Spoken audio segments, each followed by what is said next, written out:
Hi friends, welcome to Gyaniya. दोस्तों, testicular torsion एक ऐसी समस्या दोस्तों जिसके बारे में अगर आपको जानकारी नहीं है तो आप परमानेंट नपुंसक भी बन सकते हैं अगर आपको ये होगा तो। ठीक है, तो इस वीडियो को पूरा देखिएगा, समझेंगे टेस्टिकुलर टोर्सन के बारे में बहुत डिटेल में, बहुत आसानी से। देखिए दोस्तों, जो आदमी के जो अंडकोश होते हैं, टेस्टिकल ग्लैंड्स होती हैं, जिसके अंदर आप कह सकते हैं स्पर्म बनता है, वीर्य का निर्माण होता है। और ये कई बार क्या होता है कि एक अपनी पोजीशन पे है, ठीक है, एक अपनी पोजीशन पे रखा हुआ है आपकी अंडकोश जो है। और दोस्तों ये कई बार घूम जाता है, ठीक है ना। टेस्टिकुलर मतलब कि अंडकोश, टोर्शन मतलब घूम जाना। ये बेसिकली दोस्तों एस्पर्मेटिक कॉर्ड, एक जो नली होती है उससे जुड़ा रहता है, लेकिन उसके साथ ही ये घूम जाता है कई बार। तो इस वजह से क्या होता है दोस्तों, इस जो अंडकोश है, टेस्टिकल है, उसके अंदर ब्लड सप्लाई रुक जाती है, जिस वजह से दोस्तों वहां के जो टिश्यूज हैं वो डैमेज होना शुरू हो जाते हैं, उनको प्रॉपर ऑक्सीजन नहीं मिल पाती है, वो कह सकते हैं कि वो सड़ना और गलना शुरू हो जाते हैं। टेस्टिकुलर टोर्शन ये किसी भी उम्र में हो सकता है, वैसे ज्यादातर 14 से लेकर 18 साल की उम्र में देखा जाता है। और इसका अगर होने का कारण देखा जाए तो कंजेनाइटल कारण होता है, जन्मजात देखा जाता है। इसके अलावा अगर किसी को चोट लगती है, इंजरी हो जाए, किसी को किसी ने लात मुक्का घूसा मार दिया अंडकोश में और उसके बाद वो सो जाता है, तब भी उस एक पोजीशन पे आप बहुत देर तक रखते हैं तो ये अंडकोश में घुमाव आएगा और वहां पर ब्लड सप्लाई रुकेगी और फिर वो अंडकोश कोई काम का नहीं बचता है। यहाँ पे दोस्तों मैंने ये क्यों कहा कि आप परमानेंट नपुंसक हो सकते हैं।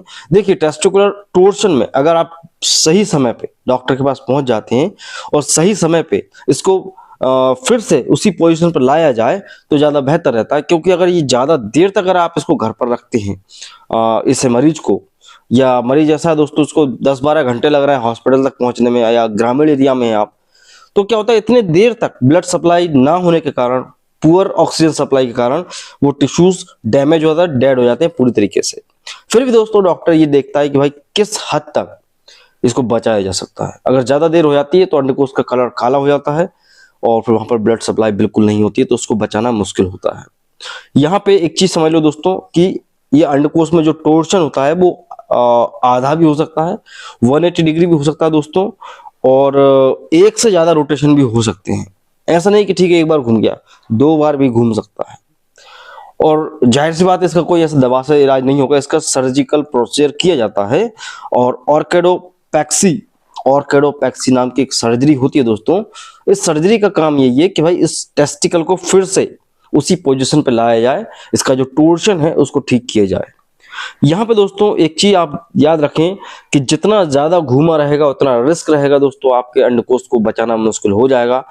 और जितना ज्यादा समय आप लगाएंगे डॉक्टर के पास पहुंचने में उतना रिस्क भी बढ़ जाएगा, उस अंडकोश को नहीं बचा पाएंगे। ठीक है, एक यहाँ पे एक चीज ये भी देखी जाती है, ठीक है, एक अंडकोश में टोर्शन तो हुआ है लेकिन दूसरा अंडकोश भी, उसमें भी टोर्शन हो सकता है, तो इसलिए डॉक्टर के पास जरूर जाना चाहिए। जो व्यक्ति जिसके अंडकोश में टोर्शन हो चुका है उसको पता नहीं है, बस उसको क्या हो रहा है कि अब यहाँ पे चीज है ना कि भाई आपको पता कैसे चलेगा। सपोज आपको अंडकोश में अचानक से बहुत तेज दर्द होने लगे, सूजन आ जाए, ठीक है ना, पेशाब करने में दर्द होने लगे, आप सेक्स तो दूर की बात, सेक्स परफॉर्म नहीं कर पाएंगे, तो इस स्थिति में सोनोग्राफी की जाती है। एक सस्पेक्ट होता है कि भाई इसको टोर्शन हो सकता है, तो जो है सोनोग्राफी की जाती है। और दोस्तों अगर ये मरीज घर पर ज्यादा दिन तक रहता है और आप सही समय रहते नहीं पहुंचते हैं तो ये अंडकोश परमानेंटली खत्म हो जाता है, इसको निकाल कर वेस्ट किया जाता है। तो आप कह सकते हैं कि भाई आदमी परमानेंट नपुंसक बन सकता है, उसको बच्चे पैदा नहीं होंगे। ठीक है, तो लक्षण तो यही है दोस्तों, दर्द होगा, अचानक से बुखार आ सकता है, कई लोगों को उल्टियां भी हो जाती हैं, कई लोगों को सूजन बहुत ज्यादा हो जाती है, अंडकोश बड़ा हो जाता है, कई लोग इसको हाइड्रोसील समझ लेते हैं, ठीक है ना, हाइड्रोसील बोलने लगता है कि ठीक है हाइड्रोसील है, बाद में आराम से करा लेंगे ऑपरेशन। तो इसलिए कभी भी अंडकोश में होने वाले दर्द सूजन को हल्के में ना लें। हो सकता है कि ये टोर्शन हो और जिसको अगर आप सही समय पे पहुंचते हैं तो इसको ठीक भी किया जा सकता है। आई होप आप समझ गए होंगे इसके बारे में, टेस्टिकुलर टोर्शन के बारे में। वीडियो अच्छा लगा है तो प्लीज लाइक कीजिएगा, चैनल पर नए चैनल को सब्सक्राइब कीजिएगा। मिलते हैं आपसे अगली वीडियो में, जब तक के लिए दोस्तों जय हिंद, वंदे मातरम।